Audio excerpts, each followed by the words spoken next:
So, number 5. Ooh, here come the pitchforks for this one, because we got Transit up in here. I like Transit. Fight me. Everything that just everyone hates about Transit. Oh, the fog. Oh, the denizens. Oh, it's such a trash map. It's like, if you played Transit as much as I have, then it's like literally nothing bothers me about the map. Like, I can literally look past everything bad about the map because I know my way around the fog, because I know how to knife the denizens, because I know about the Turbine strat, because I know how the Turbine works. Literally, if you just know what I know about Transit, it is not. Whenever people just put Transit as literally like the worst map, it's like, when is the last time you played Transit? How many times have you played Transit? And I'm not even saying this is an ironic, Transit's so bad it's good kind of way. I actually enjoy Transit because I know the ins and outs of the map. I know how the map works, so it's like, literally everything bad that people say about Transit, I know how to just literally reverse card it.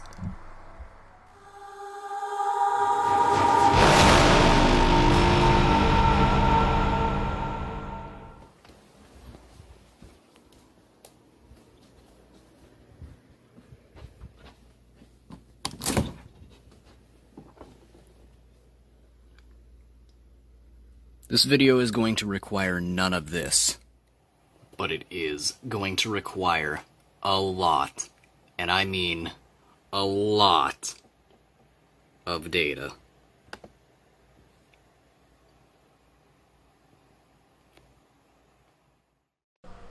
I hate the Smith Plays.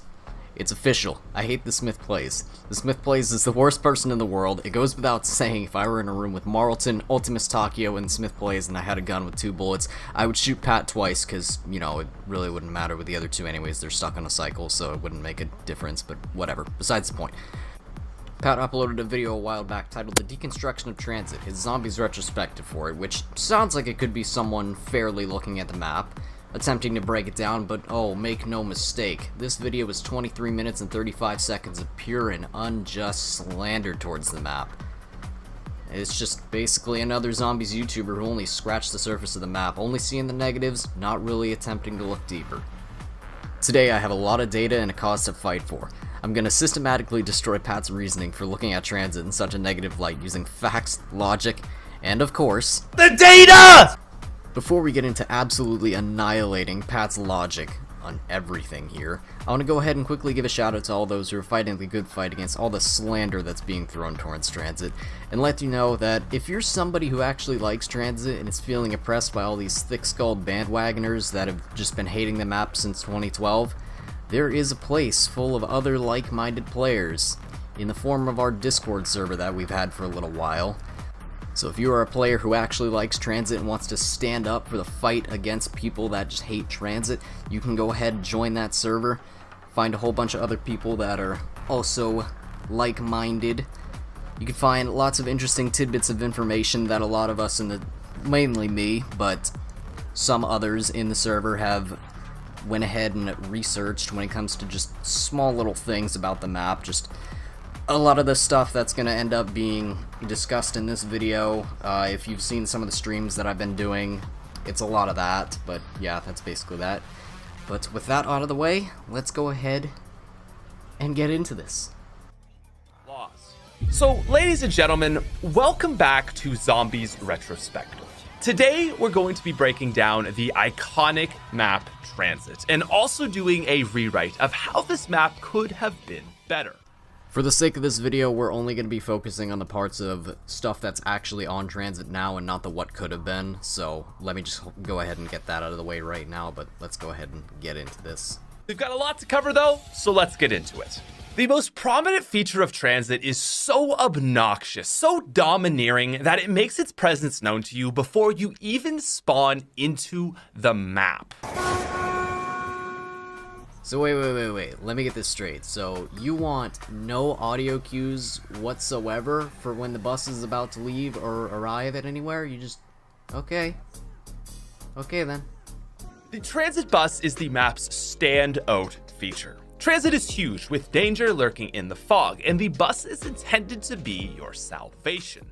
I think this is the main problem about people playing Transit.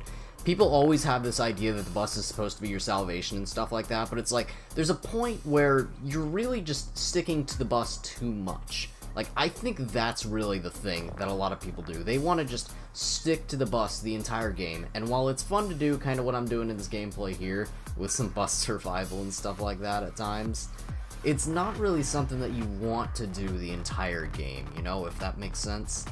That's just how I see it. Like, at times, the way I play, the bus takes longer. It's just all I'm saying. The issue with the bus on Tranzit is obvious, and it's that the player is given practically zero control over the use of it. You are subjected to play the map as the game sees fit. Actually, there are a couple of things that you can do to mostly make the bus leave faster, but obviously there's also EMPs if you want to make the bus, like, you know, stay a little bit longer, but, you know, nobody really likes EMPs other than for doing the Easter egg, but whatever. We'll get into that in a second in the next point, but let's go ahead and go on again. And this issue only becomes all too apparent by the second location, the diner. The bus leaves roughly every 1.5 minutes. Here is where the data really starts to ramp up here. So, each bus stop, the bus stays at it for a certain amount of time, but it's not the same time per thing. So basically, bus depot, the bus is going to stay there for 2 minutes. Diner, the bus is going to stay there for 2 minutes and 45 seconds. Farm, the bus stays for 1 minute and 20 seconds. Power, it stays for 1 minute and 32 seconds. I have no idea why it's not a 0 or a 5, but whatever, that's what I got in both my tests. And Town, it stays for 3 minutes and 5 seconds. That is when the bus is unoccupied. If you're standing inside the bus, on top of the bus, ladders stalling, opening and closing the doors, the bus will leave every stop after 30 seconds. That's some control there. It's not as simple as, you know, just pressing a button like the tram or whatever, but it's there, right? But while we're on the topic of the diner, why don't we talk about that shield right now? So Tranzit conceived buildables. It added one of the greatest features to ever come into modern zombies, and also succeeded in making them absolutely useless. Alright, fine, you get a point, okay? I don't touch any buildable except for the turbine and the jet gun, so whatever, I guess you get a point there. From the second location, you are forced to choose between the shield, a great item which provides additional defense on a map where you often can't afford to down, or your turbine, which is needed for doing pretty much anything on the map. Which should make the decision pretty clear, because you pretty much need the turbine for your first and probably second rotation, unless you're just trying to do everything way too fast. Like, you will need the turbine on the first rotation in order to open everything up, and then on the second rotation to get Pack-a-Punch open. If saying you've opened everything up. That's generally what's gonna happen. You don't need a shield on this map. Like, come on. It's not Black Ops 4. You don't need a shield on Tranzit. It's just there, you know?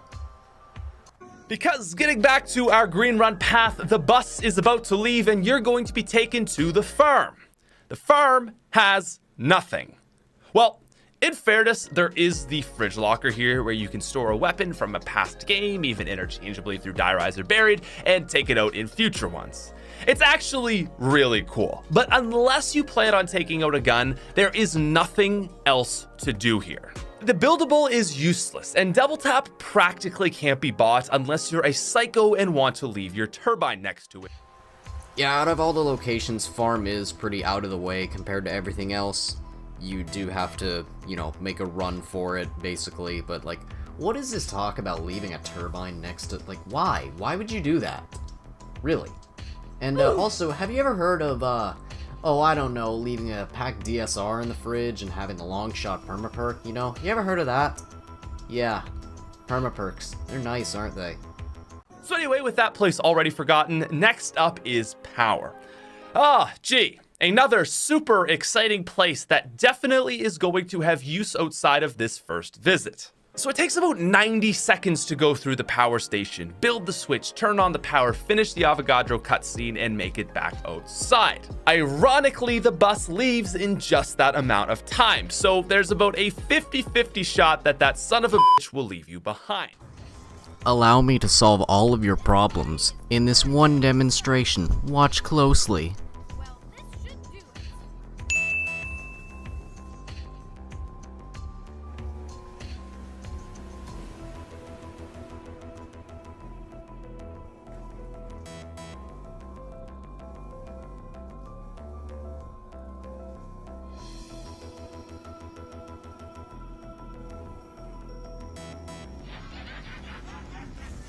This is when that door would have opened. Look at how much time you saved. It's too easy. It's literally just too easy. This is what I'm talking about. Little things that if people would have known, make things a whole lot easier. So you'll once again have practically no time to get any other buildable items, and now you gotta hike through the fog. Did I mention denizens exist? Did I mention that Galvanuckles exist? Did I mention that the Bowie knife exists? Did I mention that ballistic knife exists? Did I mention that the Turbine Strat exists? You see this gameplay right here? Both of those were started from Bus Depot at the exact same time, doing a full loop around the map. And you can see already the difference between running with a turbine out versus not running with a turbine out. And it's kind of a big difference already, if you can kind of see it, you know? It's just... yeah. So, for the longest time, I've always said, and there's a couple... I think JC Backfire is one that knows about this, but not many people really do this in practice in actual games, to where running with the turbine out makes you run faster and knife faster. So basically, this first test here was proving that that you knife faster, and then I did another run with this with stamina up to see, with both of them with stamina up, to see the running faster part. So after doing all of these tests, you really get a scale of just kind of how big the map and how much of a difference it really does make. And it's like, looking at these times and stuff like here, you really do kind of get to see everything in place. These times are going to come into play a little bit later whenever we talk about Pack-a-Punch, but just for now, yeah. Full loop around the map doesn't even take 6 minutes without stamina. Just think about that. So, assuming your sanity is still intact, you're now at the final stop, the town, which in theory should be the best place. It's got Jug, Stamina, and Pack-a-Punch, yet for some inconceivable reason, there isn't a single weapon here. What? You would think the final stopping point would be the most significant, but with no guns, this place becomes nothing more than a stopping through point. And so it's at this critical moment where Tranzit goes from walking a precarious line of inconveniences to I now want to drink paint thinner. The first loop around Tranzit is at least progressive and structured. You're moving forward, hitting the box, getting power on, but because you now have choices, the dam starts to burst open. So basically, the bus is leaving in 90 seconds. 185 seconds, but nice try. Do you want to stay and save up for Jug, knowing full well you will be left behind to slowly run out of ammo, hop back on to do a whole other loop, or say screw it and break the entire game with the bank? I guess the portals don't exist either. But nowhere is this scene more than with the absolute pinnacle of poorly thought out features. Perhaps the worst system to ever grace COD Zombies is Tranzit's Pack-a-Punch. We all remember this, right? How did this get approved? To Pack-a-Punch, you must lay down a turbine at the door of the power plant to be given a chance that a zombie won't respawn down there and break it. From here, you must run back to the town and head down into the secret bunker. But if you happen to have got rid of your turbine or a zombie broke it, you have to travel all the way back to Bus Depot and then back to power to once again finally arrive at the town, all while you perpetually bleed from the eyeballs. And again, this is for another chance to open up Pack-a-Punch.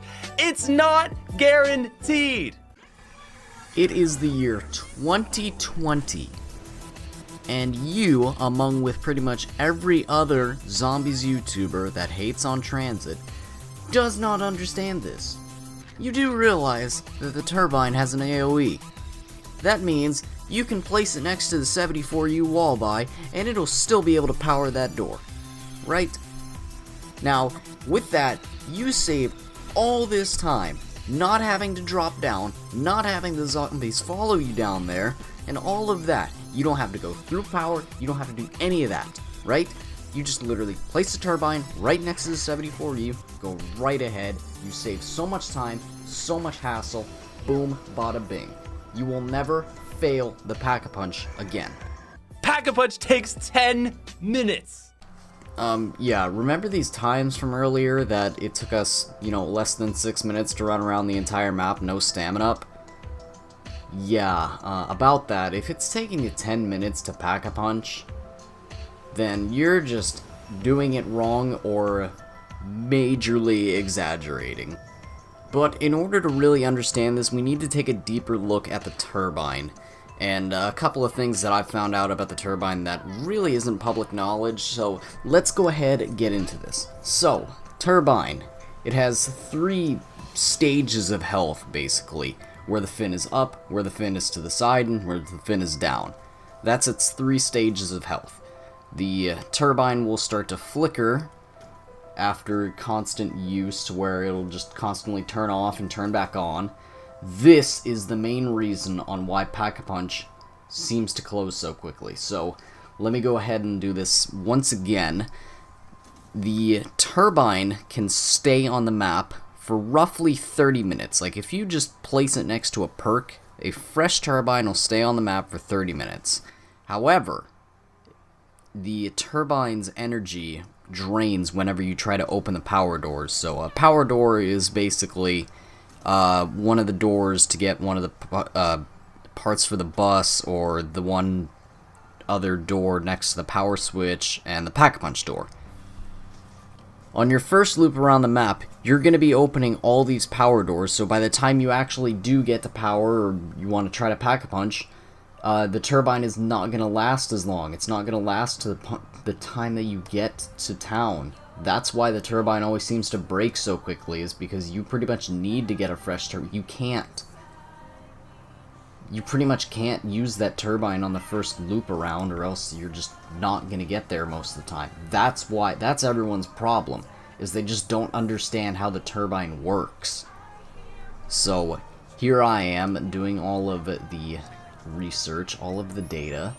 We have 3 categories here.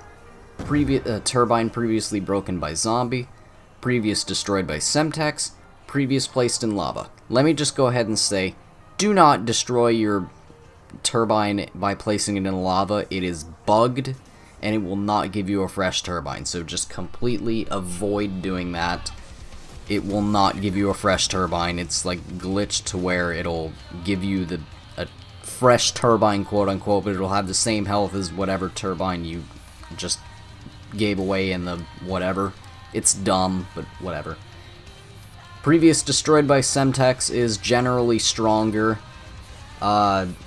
Previous broken by zombie can open 6 power doors. Previous destroyed by Semtex will open 7. It's weird. I don't understand it. It's just how it works. But for total amount of time that the Pack-a-Punch door will stay open. So Pack-a-Punch door will stay open for a total of 8 minutes. This is a fresh Turbine though. So yes, the the Pack-a-Punch door will stay open for 8 minutes, but if it is not a fresh Turbine, the time that it will stay open will just drastically be reduced. So let's take in this example, you have a half health Turbine, to where it's just kind of flickering. If you have a Turbine that's flickering and you go and leave it at the power door, or the Pack-a-Punch door I mean, it won't last because it'll constantly spend more energy opening the Pack-a-Punch door multiple times. And that's the real problem with this, is if you don't have a fresh Turbine, it's going to expend all of its energy trying to open the Pack-a-Punch door multiple times because it keeps turning off. And that is why everyone thinks that the Turbine is just really bad and really weak. But that's just a mechanic of how the Pack-a-Punch door works, and that is that. The more you know, I guess. Because no one else was going to find this out. It's 2020, and I'm literally like one of the only people that know this. But it's still worse than that. Because you know that wonder weapon they teased in the trailer, right? Well, joke's on you because it's not actually even a wonder weapon. So Tranzit's power weapon, also known as the jet gun, is about as effective for the average player as it is fun to craft. Well, yeah, because the average player isn't even gonna bother with it. They're just gonna pick up a shield because, you know, they can't play zombies without a shield. You know, it's 2020. Can't play a single map without a shield anymore. But, yeah, leave the jet gun to people who actually know how to use it, or, you know, learn how to use it properly. And guess what, right? You go through all of this grand process for this jet engine weapon, all to realize that one, it's not that good, and two, it can break. It can f***ing break. Not that good? It's literally the best wonder weapon on paper, and the only reason it's only on paper is because there's people like you that don't know how to use the jet gun properly. There's a reason this thing is used in all the high rounds. And if that happens, you have to take every individual piece back to the table and make it again. But it's almost like if you knew how to use the jet gun properly, then it wouldn't get to that point of breaking unless you were actually doing the Easter egg. Whether it's constantly relying on the bus or walking through Eye Gouge Town, you can do everything, but it will take an hour. And this downtime isn't even complicated steps or puzzles, it's in fact quite literally doing nothing. Holding square on a bus or spamming knife walking through cornfields. Still better than having to constantly wait for elevators. Tranzit takes the zombies formula, and while it adds some things to it, mostly just stretches things out with long periods of mind-numbing nothingness. And while there are some very neat features on this map, anything that is cool is dwarfed by the constant pauses in action and progress. And so, if you can believe it, Tranzit is still a really bad map. So if you can believe it, maybe you're just not good at Tranzit, you know? Like, if you were to know all the stuff that this video is kind of explaining, then I'm pretty sure that you would have a better time at playing Tranzit than you are now, instead of basically playing incorrectly to make everything seem worse than it actually is.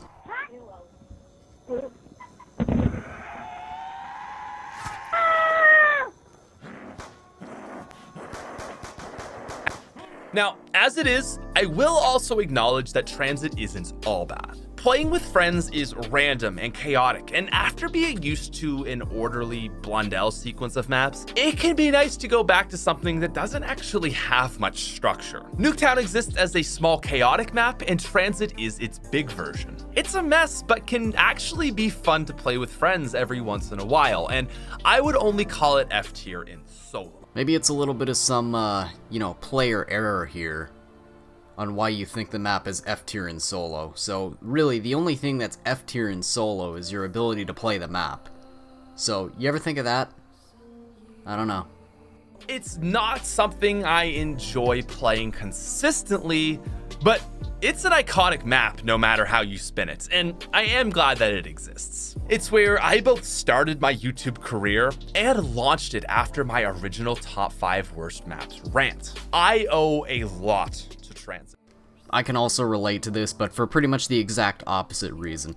I've liked Tranzit from the start, and I think until recently, I probably have had the most videos and streams on Tranzit versus pretty much every other map.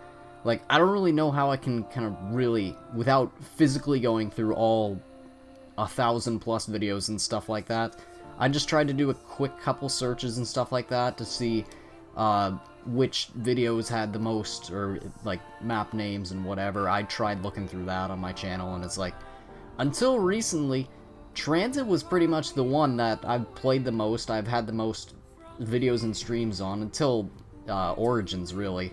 I think right now it's Origins, but that was more probably because of it being on both BO3 and BO2, so does that really count now? It's basically, you know, twice the thing, but whatever. Yeah, I really do owe a lot to Tranzit, and my most viewed video is still a Tranzit video. So, yeah, I can pretty much say the exact same thing for this. My final rating for Tranzit is a 5.0 out of 10. D tier.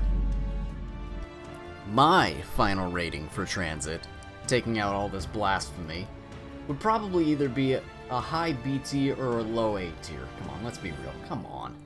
Tranzit is definitely above Nuketown and Kino and all of that, so yikes, you know? But whatever. Cool.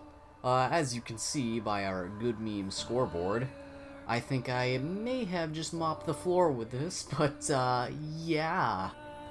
Cool though. Alright, that is definitely one of the most involved videos that I have ever made on this channel. Probably next to that ray gun video, but that was 2 hours long, So yeah, if you're seeing this part of the video, then congratulations, you have officially listened to me ramble on about Tranzit for 25 minutes or so, but whatever. Yeah, that's cool.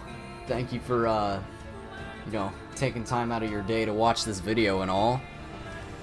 But yeah, if you enjoyed, go ahead, like, comment, subscribe, join the Discord if you are a fellow Tranzit lover and are ready to fight against all of the negativity that this map seems to get for people that just don't know how to play it.